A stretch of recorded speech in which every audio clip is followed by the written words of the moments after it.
Good morning, everybody. Ready to get started? My name is Stephanie Halfin. I'm one of the volunteers for the book festival. We thank you guys all for being here from across the state, it appears. I've talked to somebody from Montana, San Francisco, so welcome. Our first speaker is Eddie Lewis. He's a fifth-generation sugarcane farmer. His son will be the sixth generation. Eddie also has a degree from UL and was a former stockbroker, very successful stockbroker. And then in 2011, when his dad passed away, he took over the family sugarcane business. So he is here to talk to you today about sugarcane farming.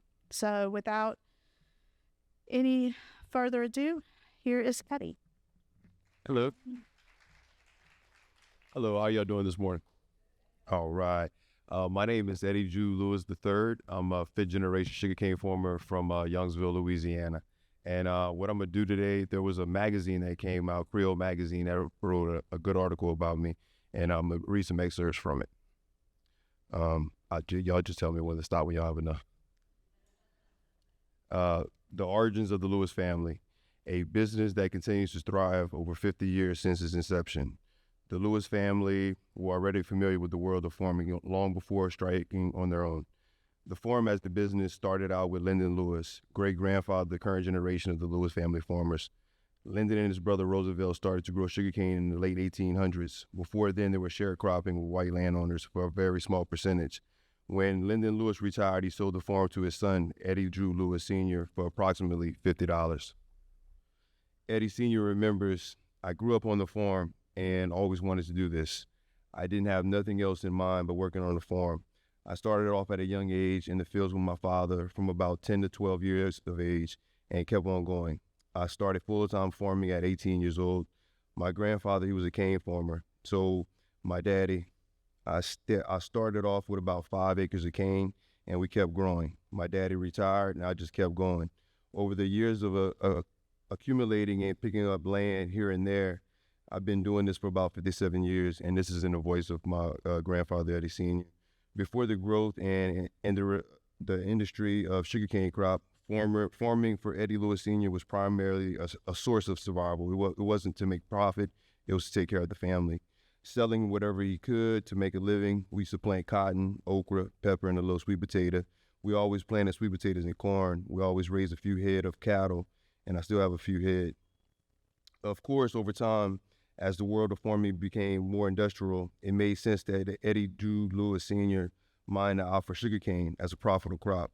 As one of the hardiest and most profitable options available at the time, with the diversification, even came more passion for the work. With Eddie Sr.'s 3 sons, Eddie Drew Lewis Jr., Wayne Joseph Lewis, and Kenry James Lewis, and one daughter, Karen, taking on vital roles of the management and labor required to ensure the crops flourish, thus leading to higher profits and even more effective farming in the years to follow. A little something about my dad, Eddie Drew Lewis Sr. Jr. In 2011, Eddie Jr. was co-owner of the Lewis family farm, working the fields with his father closely, the boss man, Eddie Sr. He was married to a beautiful Creole woman, Cynthia Bernard Lewis, and had 3 sons, Eddie III, Jordan, and Hunter. Everything seemed well and on track to eventually take over the farm from his dad, just as he did from his. But in all occasions, life had other plans, and Eddie Jr. died unexpectedly in the cab of his tractor, doing what he loved doing best, farming in the fields. He was just 49. His death was devastating for the family, but the spirit, passion, and dedication that he instilled in his children helped them to continue to stay strong. I'm so glad I had the chance to get married young and enjoy it and have 3 young, fantastic boys, Hunter, Jordan, and Boo and Eddie. That was from my mom. Y'all tired of hearing me yet?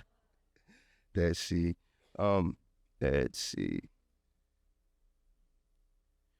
Eddie Jr. wanted his boys, first and foremost, to be educated. Cynthia recalls, I'm so glad I had the chance to get married young and enjoy my 3 boys once again. You may have heard or seen the show Queen Sugar, the show on TV. It's nice, but when you're doing it and dealing with it in reality, it's not nice. It's a struggle and a lot of hard work. So he believed that you must have your education to fall on.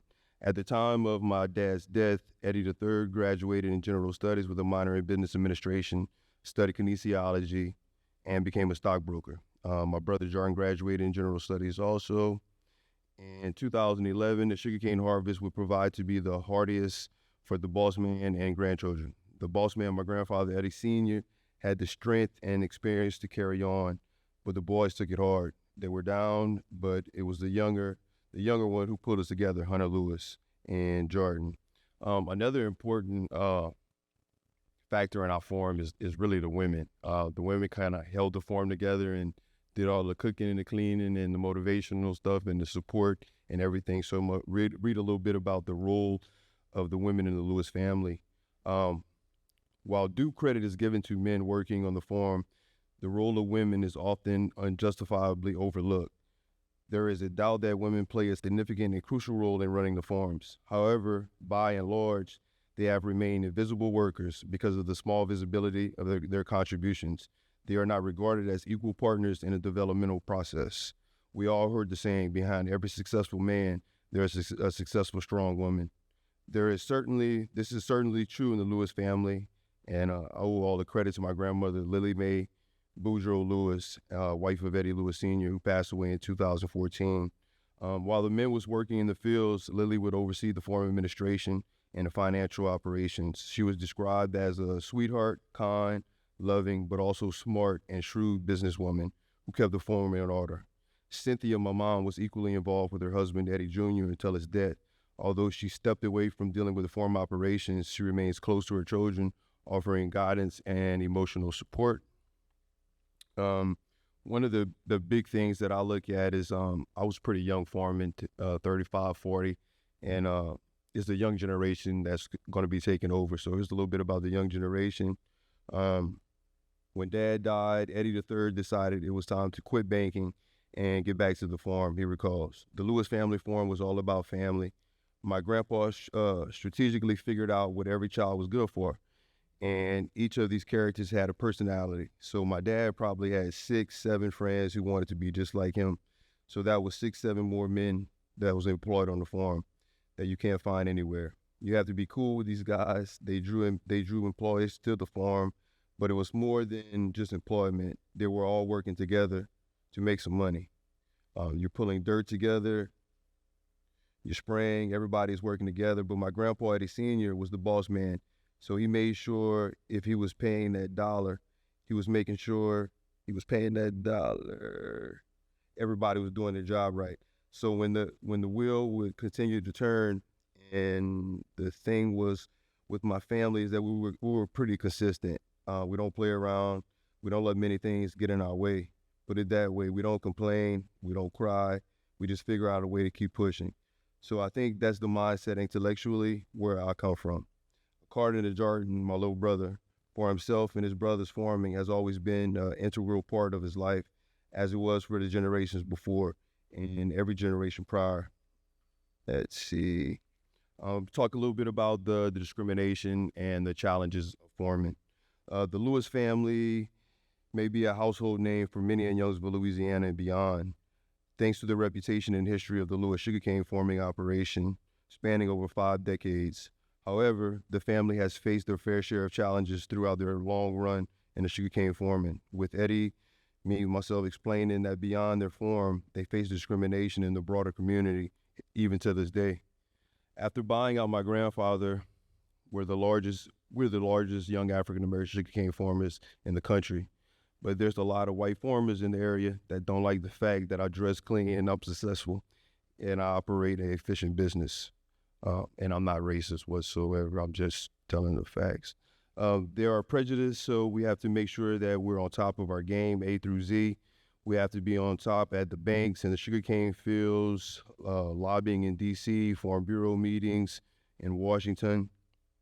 Eddie III, me, Jordan, and Hunter are often criticized for being too young and inexperienced to run the farm, but we're determined to prove to the critics wrong. Sugarcane farming is not an easy business, especially in Louisiana, where nature can have a significant impact, of course. It's just not the modern-day version of the Lewis family farm that faced challenges. As Eddie Sr. remembered how nature could be just as much of an issue as human intervention back in the earlier days of farming. Louisiana is known as much as we have a lot of random weather patterns, and as it is for farming, storms. Let's see, y'all tired of hearing me? The technological advancement, how farm life has changed. With 6 generations of hard work, labor, and farming expertise under their belts, the Lewis have weathered plenty of technological advancements when it comes to the way the plantation life works in the modern day, and have come out on top every time. Under the guidance of the new generations of savvy owners, it seems that the Lewis family is more advanced than ever. And Eddie Sr. days, in the days of his father and grandfather, hard graft and labor were must to ensure the success of the farm, which each generation delivered in spades. At the age of 74, my grandfather, he continued to carry out manual labor on the farm where possible, something he attributes to his long life and ongoing success. But that's not to say the oldest member of the Lewis family hasn't invested in technology used to advance the farm. As the first generation, where the farm exploded in size from several acres to several thousand acres, Eddie Sr. took it upon himself to invest in the best technology he could afford. He recalls the first investment he put into advancing the equipment used on the farm. I managed to get an old loader, fix it, and added new hydraulics. I didn't have much credit at the time, but then I bought 1, 2, or 3 cutters. I had a 2-row cutter, then I had 3 combines at one time, and he was really proud of having those combines. It was a pretty big investment. Those combines back in the day were about $500,000 a piece. Eddie III is full of respect for the older generation. We just try to be half as efficient as my dad and my grandfather were, because they were crazy inventors of things that make sugar, to move as fast as they could according to the weather. So we're real smart. We watch everything to an inch, like everything he does, everything my dad did, the best soil, the best tools, and running the employees efficiently and leading by example. That's how I think we became where we are today. Let's see. Another excerpt, what's the future hold for the Lewis family? For the Lewis family farm, the future looks bright in the hands of 6 generations of sons to take on many fields and a sprawling empire that Eddie Lewis Sr. has handed down willingly. College educated, insightful, and wholly invested in the world of sugarcane, both Eddie and Jordan seem to have a clear vision of exactly where they want their business to grow and how they want to do it, with younger brother Hunter Lewis in the footsteps and even leading when it comes to the strength of the spirit. The Lewis family has proved that when it comes to long-held businesses of a family-run enterprise, each new generation has something vital to add. With whether it's Eddie Sr. initial investment into the growth and diversification of his fields, or the unique perspective of business-centric approach of his grandchildren, who have already proved themselves integral to the future development of long-standing empire. So what's next for the Lewis farm? The family farm forms over 3,000 acres. Serious plans are underway to develop the Lewis family farm over the next 10 to 15 years, leading towards the brand becoming one of the most potent USA-based sugarcane factories. These grand designs, combined with the business savvy and professional background of farm's new owner, which is me and my brothers, suggests that the Lewis family is only going to strengthen and get stronger. This is further displayed in how the brothers are working in harmony to future their endeavors set forth by their ancestors. Eddie III, which is me, explains, you have to work together. So I might yield to my little brothers at times, and then he might yield to my baby brother at times. And it's just a little system going around. If something makes sense, you pull that idea. If it don't, you just kind of push down to the next one. We all take different roles, and you just have to pull together and stick together, especially when the core of the family is my brothers. When asked how he sees the future of the farm, Hunter replied, my baby brother, we come from a successful sugarcane farmer's family with strong traditions, values, passion for what we do. We aim high and always look to improve and advance the operation. We have the knowledge, experience to advance the industry, create more opportunities, identify, implement new technology. Farming is our life, and we will do anything and everything to preserve it. We have what it takes to make it a success. whatever the future holds for this longstanding Louisiana family farm under the new leadership of Eddie III, Jordan Lewis, Hunter Lewis, along with endless fonts of expertise and the old school knowledge that my grandfather left us, is sure to be a success. And that's pretty much it. If anyone have any questions about my operation or anything.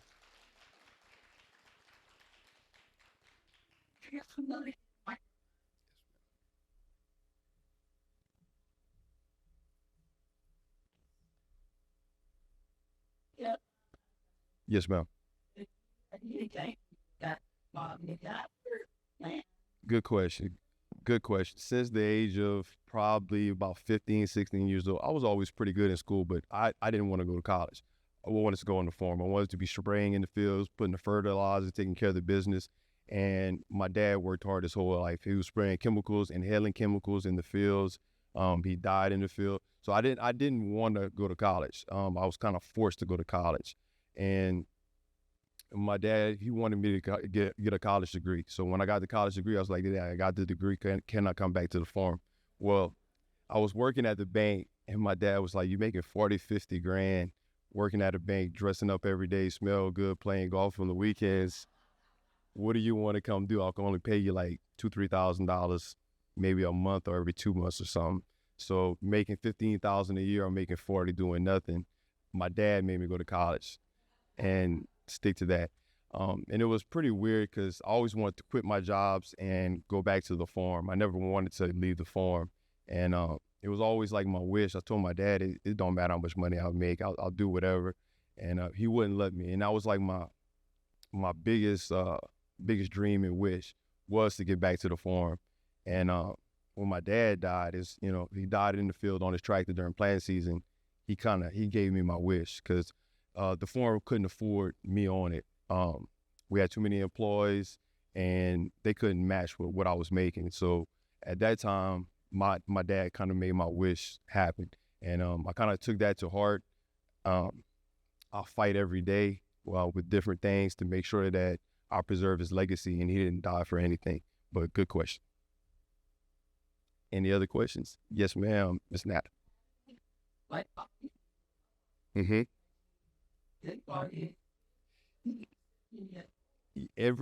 Every chance I had to get around that farm after work, before school, I was on that farm. I was talking to my grandmother, helping her with the finances, getting on the tractor, getting employees, running parts. Every chance I had, I was running back to that farm.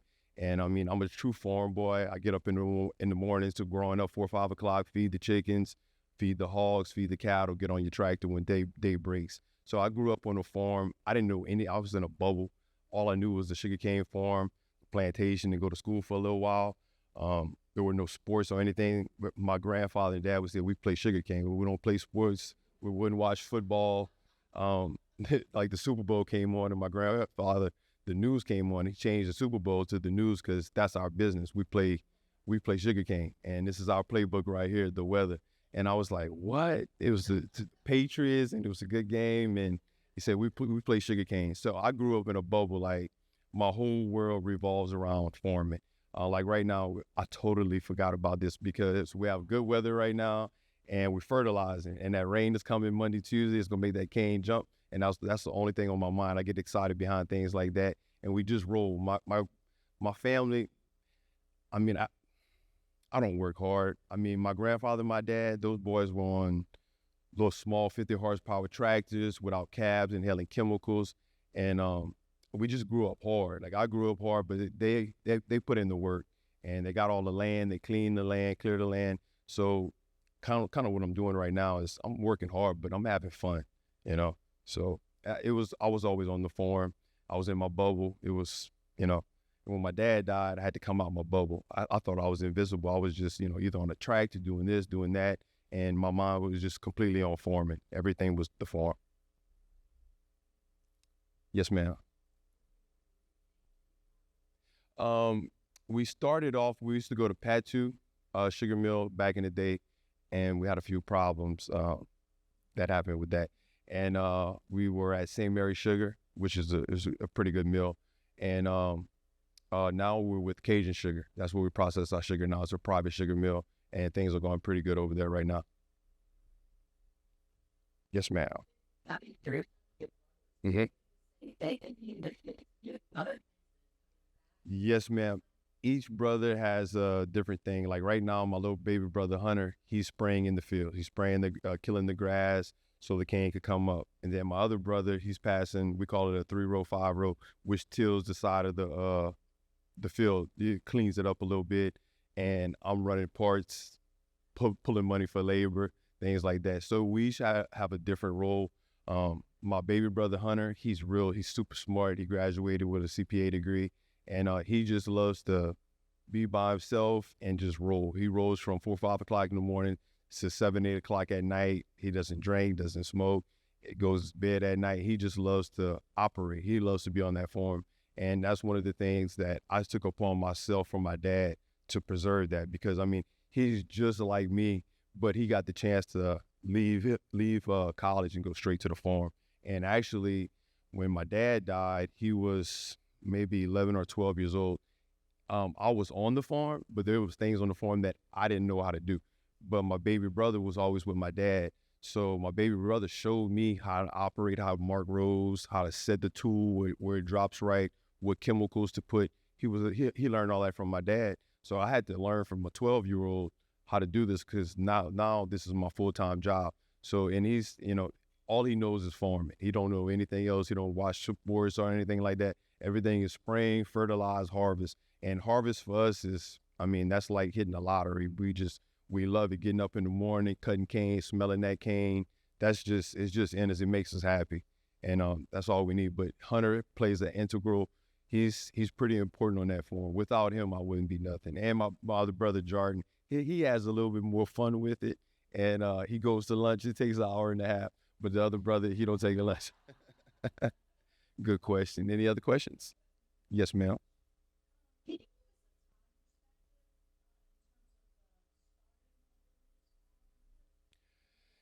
I think it was the late 1800s, and we was still kind of sharecropping, and we did the sweet potatoes, cotton, okra, and we did a little sugarcane. But they didn't have the big old factories and things like that, so sugarcane wasn't as vital. We had a few rows.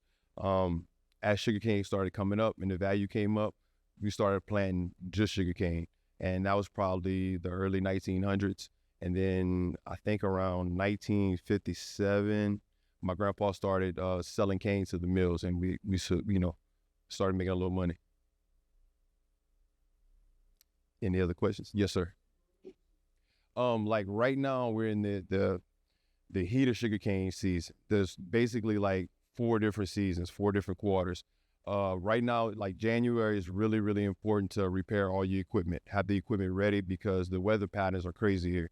You can't work in the fields when it's raining. So January we repair. February we start to spray the grounds with chemicals to kill the grass, so the cane could come up.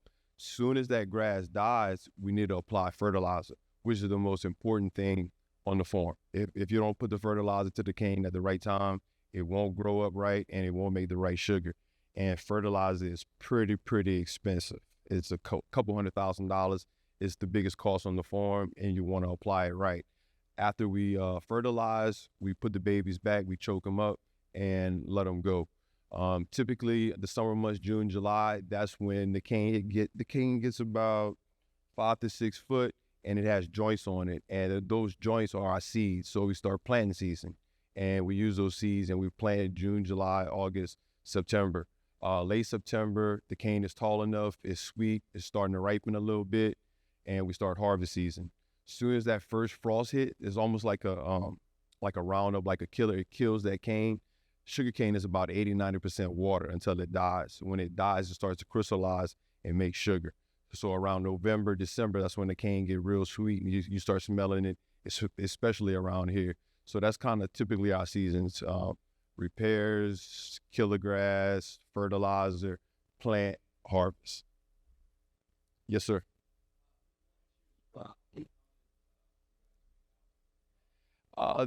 Around here, these guys caught a little bit more rain.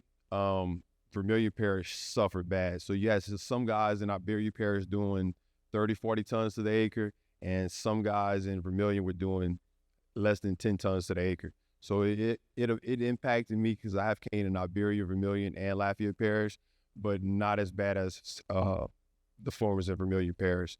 The cane was slow. It didn't stubble up as good as it normally does, and it's coming up slow.